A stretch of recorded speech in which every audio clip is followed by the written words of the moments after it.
মুসলমানদের জন্য পবিত্র জুমা ও জুমাবারের রাত ও দিনের গুরুত্ব অপরিসীম। জুমার দিনকে সাপ্তাহিক ঈদের দিনও বলা হয়েছে।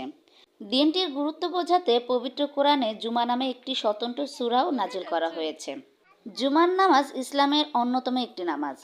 জুমাহা শব্দটি আরবি, এর অর্থ একত্রিত হওয়া, সম্মিলিত হওয়া, কাতারবদ্ধ হওয়া।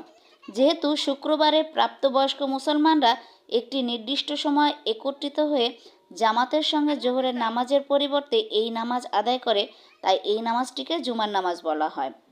জুমার দিনের গুরুত্বপূর্ণ 11টি আমল রয়েছে। তা হলো আগে আগে ঘুম থেকে ওঠা, বেশি বেশি দুরূদ পাঠ করা, আগে আগে মসজিদে আসা, দোয়া করা কারণ এদিনে দোয়া অধিক পরিমাণে কবুল হয়, কাতার ভেঙে সামনে যাওয়া নিষেধ, সূরা কাহাফ তিলাওয়াত করা, গোসল করা, সুগন্ধি ব্যবহার করা, হেঁটে মসজিদে যাওয়া, খুতবার সময় চুপ থাকা, তাহিয়াতুল মসজিদ আদায় করা।